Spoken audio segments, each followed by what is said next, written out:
Class 9th English medium के सभी विद्यार्थियों को मेरा बारंबार नमस्कार। मेरे चैनल में आप सभी का स्वागत है। मैं आपका मित्र अशोक नरवर। आज मैं आपका जो एक पार्ट है, कहानी है, एक स्टोरी टेल, उस टेल को पढ़ूंगा। क्योंकि ये बूढ़ी कां की कहानी बहुत अच्छी कहानी है। इसके लेखक जो है कथा सम्राट, उपन्यास सम्राट, कहानी सम्राट मुंशी प्रेमचंद जी हैं। बड़ी अच्छी कहानी है, बड़ी संवेदनशील कहानी है, बुजुर्गों के पर आधारित कहानी है। मैं इसको पढ़ने जा रहा हूँ। बूढ़ी कां की कहानी है। बूढ़ी कां की कहानी पारिवारिक पृष्ठभूमि में वृद्धों के मनोविज्ञान व्यवहार की व्याख्या करते हुए मानवीय समाज से सेवा की अपेक्षा करती है। बूढ़ी कां की और लाडली दोनों की कुछ रुचियों में समानता बताते हुए कहानीकार प्रेमचंद जी ने वृद्धावस्था और बचपन का मनोवैज्ञानिक चित्रण किया है।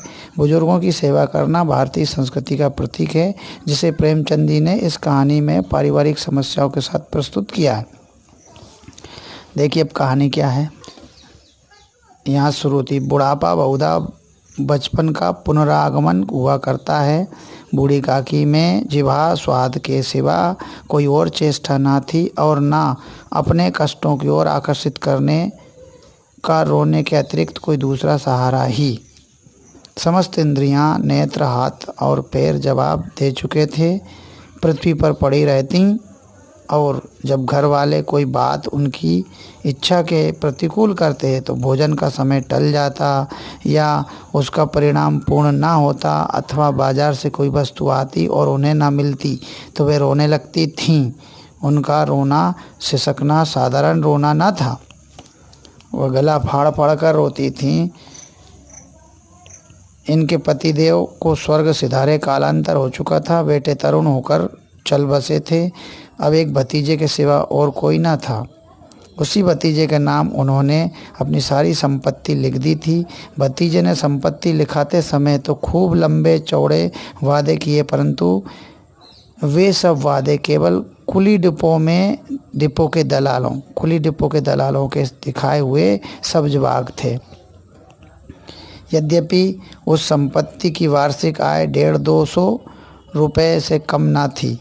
उस संपत्ति की आय जो है 150-200 रुपये से कम ना थी, तथापि बूढ़ी काकी को पेट भर भोजन भी कठिनता से मिलता था। इसमें इनके भतीजे पंडित बुद्धिराम का अपराध था अथवा उनकी अर्धांगिनी श्रीमती रूपा का। किसका अपराध था ये पता नहीं। इसका निर्णय करना सहज नहीं। बुद्धिराम स्वभाव से सज्जन थे, किंतु उसी समय तक वे सज्जन थे जब तक कि उनके कोष यानी उनके खजाने पर, उनकी धन दौलत पर, उनकी संपत्ति पर कोई आँच ना आए। अगर आँच आ गई तो वो दुर्जन बन जाते थे। रूपा स्वभाव से तीव्र थी सही, पर ईश्वर से डरती थी। रूपा स्वभाव से तीव्र थी सही, पर ईश्वर से डरती थी। अतएव बूढ़ी काकी को रूपा की तीव्रता उतनी ना खलती थी जितनी बुद्धिराम की भलमनसाहत यानी सज्जनता। भलमनसाहत माने सज्जनता। बुद्धिराम को कभी कभी अपने अत्याचार का खेद होता था। विचारते थे कि इसी संपत्ति के कारण मैं इस समय भलमानुस बना बैठा हूँ। यदि मौखिक आश्वासन और सूखी सहानुभूति से स्थिति में सुधार हो सकता हो तो उन्हें कदाचित कोई आपत्ति ना होती, परंतु विशेष व्यय का भय उनकी सचेष्टा को दबाए रखता था। यहाँ तक कि यदि द्वार पर कोई भला आदमी बैठा होता और बूढ़ी काकी उस समय अपना राग अलापने लगती तो वह आग हो जाते और घर में आकर उन्हें जोर से डांटते। लड़कों को बुढ़ों से स्वाभाविक विद्वेष होता है, माने स्वाभाविक रूप से द्वेष यानी घृणा होती है। फिर भी जब माता पिता का यह रंग देखते हैं तो बूढ़ी काकी को और भी सताया करते। कोई चुटकी काट कर भागता, कोई उन पर पानी की कुल्ली कर देता, काफ़ी चीख मार कर रोती, परंतु यह सब बात प्रसिद्ध थी कि वह केवल खाने के लिए रोती है। अतएव उनके संताप और अंतर्नाद पर कोई ध्यान नहीं देता था। हाँ, काकी क्रोधातुर होकर बच्चों को गालियाँ देने लगती तो रूपा घटना स्थल पर अवश्य आ पहुँचती। इस भय से काकी अपनी जिह्वा कृपाण यानी जीव रूपी तलवार, जिह्वा कृपाण का कदाचित ही प्रयोग करती थीं। यद्यपि उपद्रव शांति का यह उपाय रोने से कहीं अधिक उपयुक्त था। संपूर्ण परिवार में यदि काकी से किसी को अनुराग था तो वह बुद्धिराम की छोटी लड़की लाडली थी। लाडली अपने दोनों भाइयों के भय से अपने हिस्से की मिठाई और चबेना बूढ़ी काकी के पास बैठकर खाया करती थी। वह उसका रक्षागार था। रक्षागार माने रक्षा का स्थान था किसका? लाडली का। वह अपने दोनों भाइयों से बचाना चाहती थी। बूढ़ी काकी की गोद में बैठ जाती थी जिससे वो अपने दोनों भाइयों से बच जाती थी। और यद्यपि काकी की शरण उनकी लोलुपता के कारण बहुत महंगी पड़ती थी, तथापि भाइयों के अन्याय से वही सुलभ थी। इसी स्वार्थानुकूलता ने उन दोनों में प्रेम और सहानुभूति का आरोपण कर दिया। इसी स्वार्थ के अनुकूलता ने दोनों में प्रेम और सहानुभूति का आरोपण कर दिया था। रात का समय था। बुद्धिराम के द्वार पर शहनाई बज रही थी और गांव के बच्चों का झुंड विस्मयपूर्ण नेत्रों से गाने का रसास्वादन कर रहा था। चारपाइयों पर मेहमान विश्राम करते हुए नाइयों से मुक्कियां लगवा रहे थे। समीप ही खड़ा हुआ भाट बिरदावली सुना रहा था और कुछ भावज्ञ मेहमानों के वाह वाह पर ऐसा खुश हो रहा था मानो वह वाह वाह का यथार्थ में वही अधिकारी है। एक अंग्रेजी पढ़े हुए नवयुवक इन व्यवहारों से उदासीन थे। वे इस गंवार मंडली में बोलना और सम्मिलित होना अपनी प्रतिष्ठा के प्रतिकूल समझते थे। आज बुद्धिराम के बड़े लड़के सुखराम का तिलक आया है। यह उसी का उत्सव है। घर के भीतर स्त्रियां गा रही थीं और रूपा मेहमानों के लिए भोजन के प्रबंध में व्यस्त थीं। भट्टियों पर कड़ाह चढ़े थे। एक में पूड़ियाँ कचौरियाँ निकल रही थीं, दूसरे में अन्य पकवान बन रहे थे। एक बड़े हंडे में मसालेदार तरकारी पक रही थी। घी और मसाले की क्षुधावर्धक यानी भूख बढ़ाने वाली सुगंध चारों ओर फैली हुई थी। बूढ़ी काकी अपनी कोठरी में शोकमय विचारक की भांति बैठी हुई थी। वह स्वाद मिश्रित सुगंध उन्हें बेचैन कर रही थी। वे मन ही मन विचार कर रही थी कि संभवतः मुझे पूड़ियाँ मिलेंगी। इतनी देर हो गई, कोई भोजन लेकर नहीं आया। मालूम होता है सब लोग भोजन कर चुके, मेरे लिए कुछ न बचा। यह सोचकर उन्हें रोना आया, परंतु अपशकुन के भय से वह रो न सकी। कैसी सुगंध है!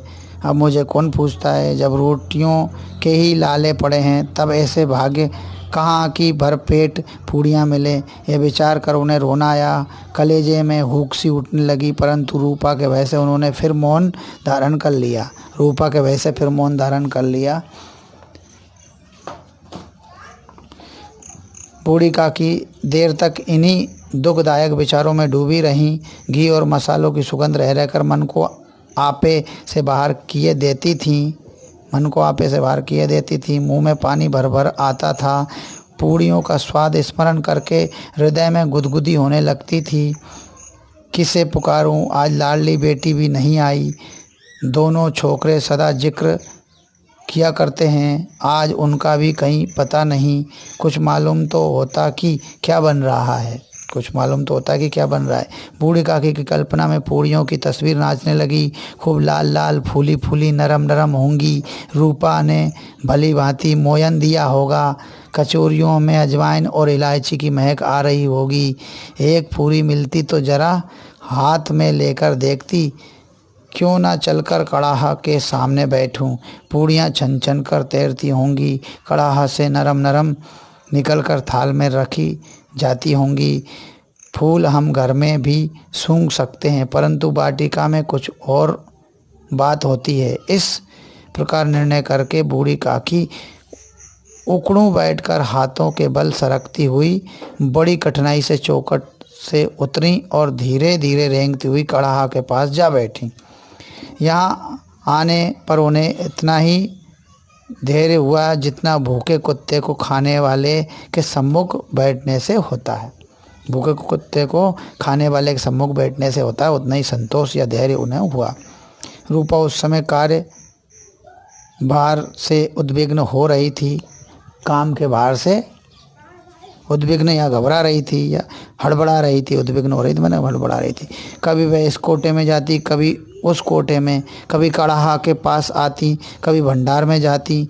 किसी ने बाहर से आकर कहा, महाराज ठंडाई मांग रहे हैं। ठंडाई देने लगी। इतने में फिर किसी ने आकर कहा, भाट आया है, उसे कुछ दे दो। भाट के लिए सीधा निकाल रही थी कि एक तीसरे आदमी ने आकर पूछा, अभी भोजन तैयार होने में कितना विलंब है? जरा ढोल मजीरा उतार दो।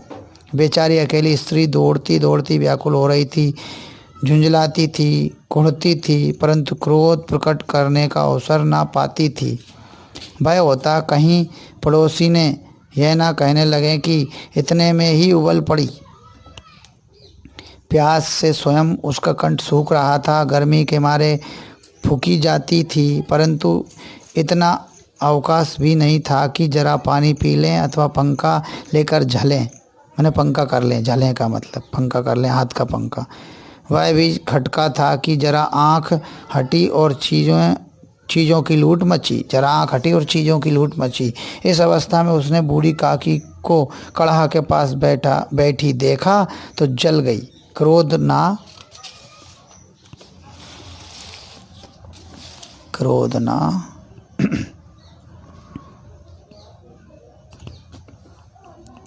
क्रोध ना रोक सका।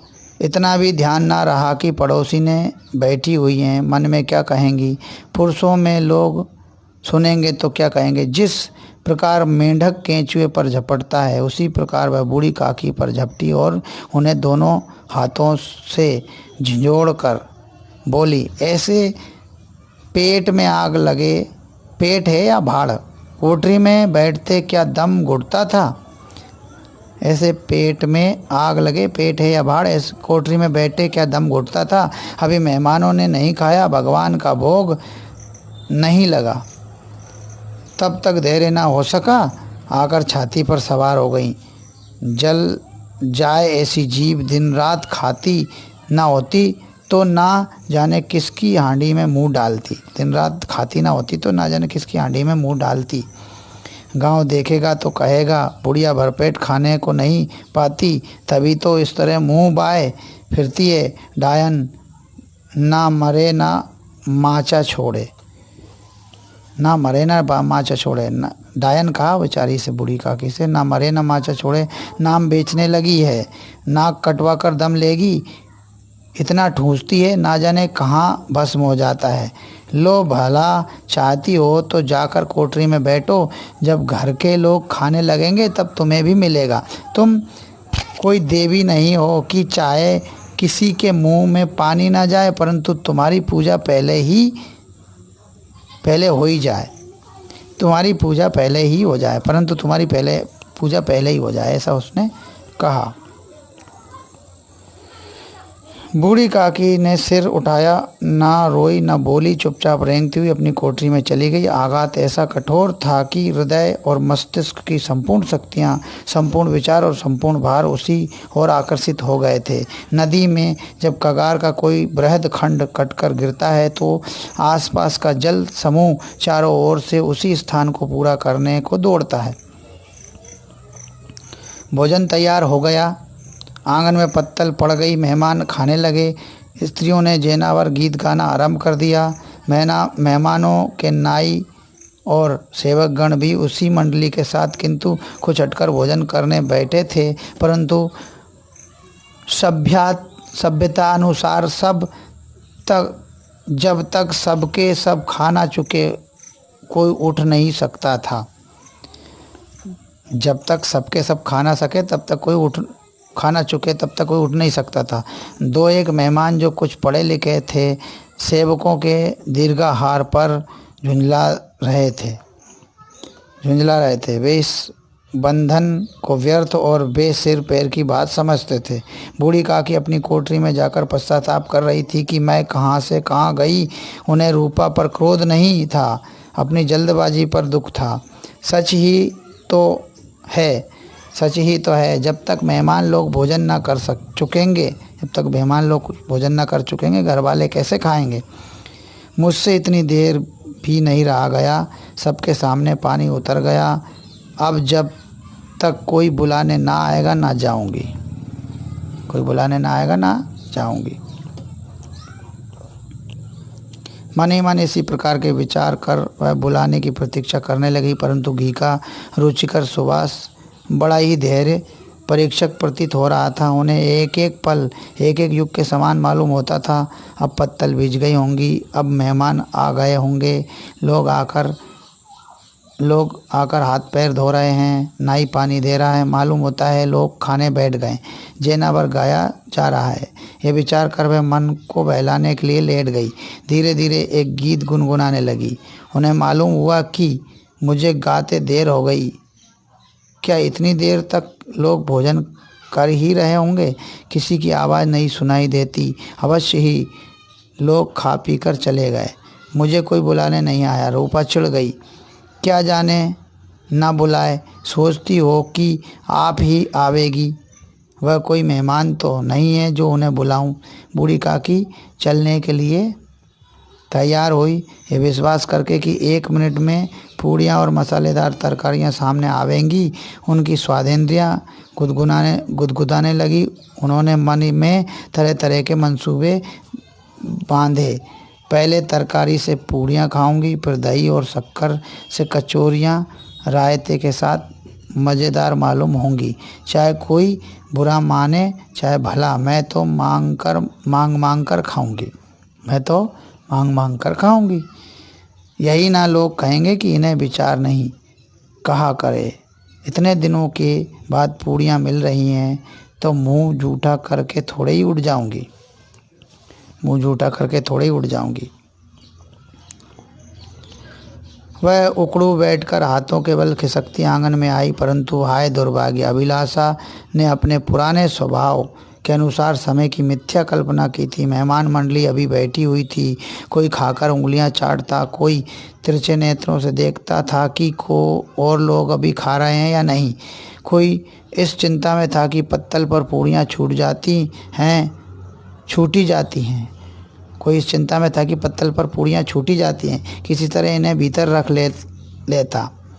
कोई दही खाकर जीभ चटकारता था, परंतु दूसरा दोना मांगते संकोच करता था कि इतने में बूढ़ी काकी रेंगती हुई उनके बीच जा पहुंची। कई आदमी चौंक कर उठ खड़े हुए और पुकारने लगे, अरे ये बुढ़िया कौन है? यह कहाँ से आई? देखो किसी को छू ना दे। पंडित बुद्धिराम काकी को देखते ही क्रोध से तिलमिला गए। पूड़ियों का थाल लिए खड़े थे, थाल को जमीन पर पटक दिया और जिस प्रकार निर्दयी महाजन अपने किसी बेईमान और भगोड़े आसामी को देखते ही झपट कर उसका टेंटुआ पकड़ लेता है, उसी तरह लपक कर उन्होंने बूढ़ी काकी के दोनों हाथ पकड़े और घसीटते हुए लाकर उन्हें अंधेरी कोठरी में धम्म से पटक दिया। आशा रूपी वाटिका लू के एक ही झोंके से नष्ट विनष्ट हो गई।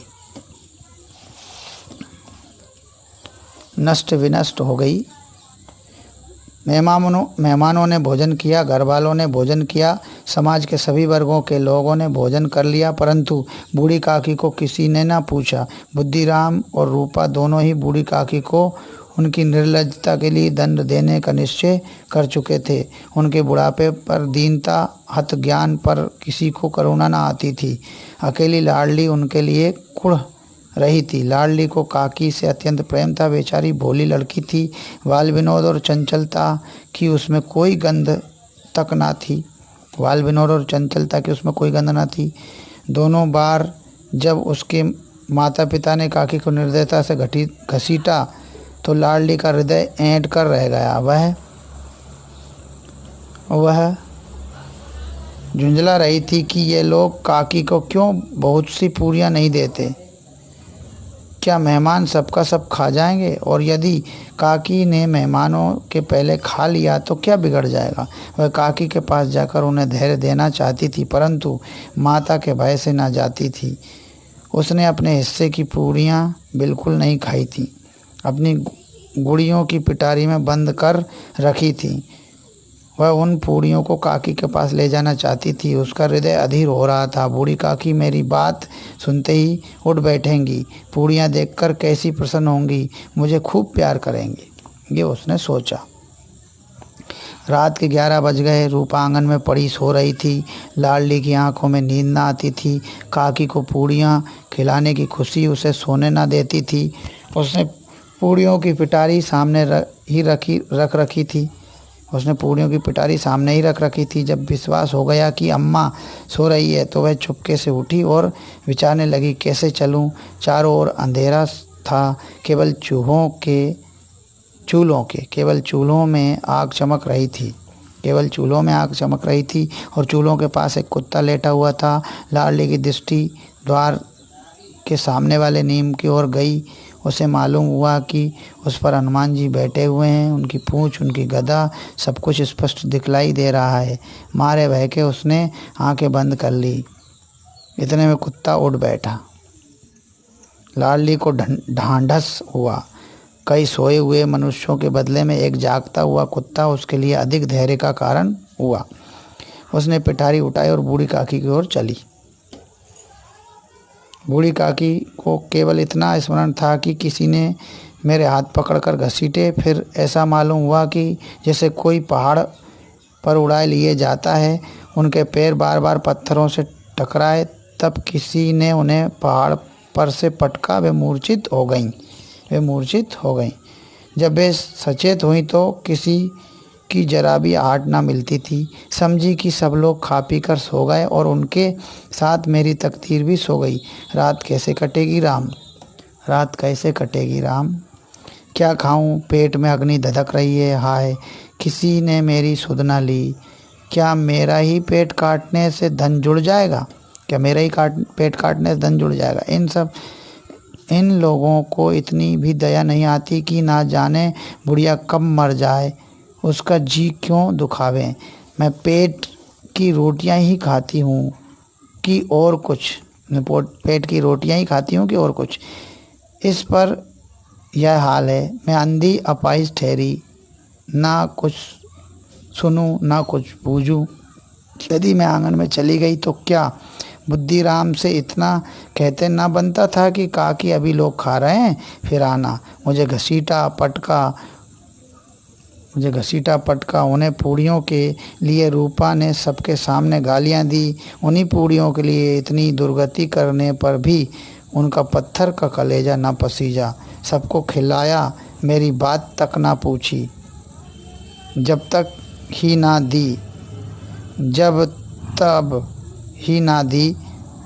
तब अब क्या देगी। जब उस समय नहीं दी तो अब क्या देगी।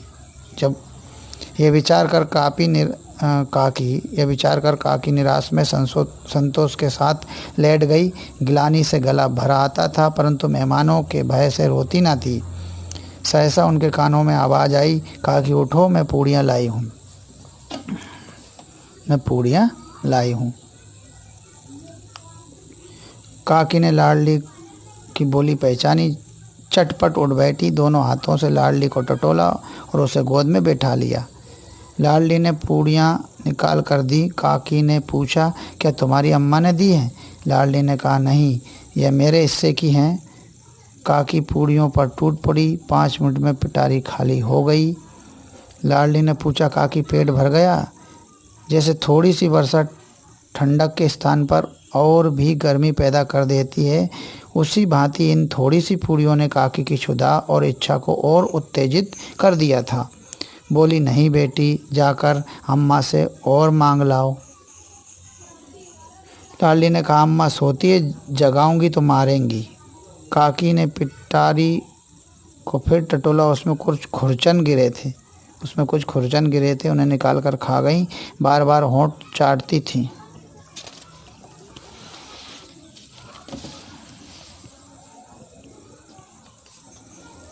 चटकारे भरती थी। हृदय महसूस रहा था कि और पूड़ियाँ कैसे पाऊँ। संतोष सेतु जब टूट जाता है तब इच्छा का बहाव अपरिमित हो जाता है। यानी संतोष का पुल जब टूट जाता है तो इच्छा का बहाव अधिक हो जाता है। काकी का अधीर मन इच्छा के प्रबल प्रवाह में बह गया। उचित और अनुचित का विचार करता रहा। वे कुछ देर तक उस इच्छा को रोकती रहीं। सहसा लाडली से बोली, मेरा हाथ पकड़कर वहाँ ले चलो जहाँ मेहमानों ने बैठकर भोजन किया है। जहाँ मेहमानों ने बैठकर भोजन किया। लाडली उनका अभिप्राय ना समझ सकी, लाडली उनका आशय ना समझ सकी। उसने काकी का हाथ पकड़ा और ले जाकर जूठे पत्थरों के पास बिठला दिया। दीन क्षुधातुर हत ज्ञान बुढ़िया, मरे हुए ज्ञान की, हत मने मरे हुए ज्ञान की बुढ़िया, भूख से आतुर, गरीब, भूख से आतुर, भूख से घबराई हुई, भूख से परेशान और जड़ बुद्धि वाली बुढ़िया पत्तलों से पूड़ियों के टुकड़े चुन चुन कर भक्षण करने लगी। ओहो, दही कितना स्वादिष्ट था, कचौरियाँ कितनी सलोनी, खस्ता कितने सुकोमल। काकी बुद्धिहीन होते हुए भी इतना जानती थी कि मैं वह काम कर रही हूँ जो मुझे कदापि न करना चाहिए। काकी बुद्धिहीन होते हुए भी इतना जानती थी कि मुझे ये काम नहीं करना चाहिए। मैं दूसरों की जूठी पत्तल चाट रही हूँ, परंतु बुढ़ापा तृष्णा रोग का अंतिम समय है। जब संपूर्ण इच्छाएं एक ही केंद्र पर आ लगती हैं तो बूढ़ी काकी में यह केंद्र उनकी स्वादेंद्री थी। क्या थी? स्वादेंद्री। ठीक उसी समय रूपा की आँख खुली। उसे मालूम हुआ कि लाडली मेरे पास नहीं है। वह चौकी चारपाई के इधर उधर ताकने लगी, कहीं नीचे तो नहीं गिर पड़ी। उसे वहाँ ना पाकर वह उठ बैठी तो क्या देखती है कि लाडली जूठे पत्तलों के पास चुपचाप खड़ी है और बूढ़ी काकी पत्तलों पर से पूड़ियों के टुकड़े उठा कर खा रही है। रूपा का हृदय सन्न हो गया। किसी गाय के गर्दन पर छुरी चलाते देखकर जो अवस्था उसकी होती है वही उसे समय हुई। एक ब्राह्मणी दूसरों की जूठी पत्तल टटोले, इससे अधिक शोकमय दृश्य असंभव था। पूड़ियों के कुछ ग्रास के लिए उनकी चचेरी सास ऐसा पतित और निकृष्ट कर्म कर रही यानी बुरा, नीच कर्म कर रही है। पतित मने गिरा हुआ और निकृष्ट मने नीच कर्म कर रही है। यह दृश्य था जिसे देखकर देखने वालों के हृदय कांप उठते हैं। ऐसा प्रतीत होता था मानो जमीन रुक गई, आसमान चक्कर खा रहा है। संसार पर कोई नई विपत्ति आने वाली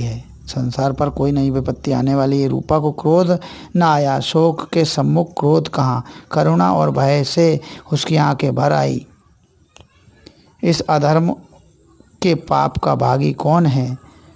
उसने सच्चे हृदय से गगन मंडल की ओर हाथ उठाकर कहा, परमात्मा मेरे बच्चों पर दया करो, इस अधर्म का दंड मुझे मत दो, नहीं तो हमारा सत्यानाश हो जाएगा। रूपा को अपनी स्वार्थपरता और अन्याय के इस प्रकार प्रत्यक्ष रूप से कभी ना देख पड़े थे। वह सोचने लगी, हाय कितनी निर्दयी हूँ, जिसकी संपत्ति से मुझे 200 रुपये वार्षिक आय हो रही है, उसकी यह दुर्गति और मेरे कारण हे दयामय भगवान मुझसे बड़ी भारी चूक हुई, मुझे क्षमा करो। आज मेरे बेटे का तिलक था, सैकड़ों मनुष्यों ने भोजन पाया, मैं उनके इशारों की दासी बनी रही, अपने नाम के लिए सैकड़ों रुपये व्यय कर दिए, परंतु जिसकी बदौलत हजारों रुपये खाए उसे इस उत्सव में भरपेट भोजन न दे सकी। केवल इसी कारण तो कि वह वृद्ध है, असहाय है। रूपा ने दिया जलाया, अपने भंडार का द्वार खोला और थाली में संपूर्ण सामग्रियां सजाकर लिए हुए काकी की ओर चली। आधी रात जा चुकी थी। आकाश पर आकाश पर तारों के थाल सजे हुए थे और उन पर बैठे हुए देवगण स्वर्गीय पदार्थ सजा रहे थे, परंतु उनमें किसी को वह परमानंद प्राप्त ना हो सकता था जो बूढ़ी काकी को अपने सम्मुख थाल देखकर प्राप्त हुआ। रूपा ने कंठावरुद्ध स्वर में कहा, यानी रुके रुके हुए कंठ के स्वर में कहा, उठो काकी, भोजन कर लो। मुझसे आज बड़ी भूल हुई। उसका बुरा न मानना, परमात्मा से प्रार्थना कर दो कि वह मेरा अपराध क्षमा कर दें। भोले वाले बच्चों की भांति जो मिठाइयाँ पाकर मार और तिरस्कार सब भूल जाता है, बूढ़ी काकी वैसे ही सब भूल कर बैठी हुई खाना खा रही थी। उनके पास एक एक रोए से सच्ची सदिच्छाएं निकल रही थी और रूपा बैठी इस स्वर्गीय दृश्य का आनंद लूटने में निमग्न थी। इस तरह से ये कहानी थी। इस वीडियो को ज़रूर देखिएगा। धन्यवाद।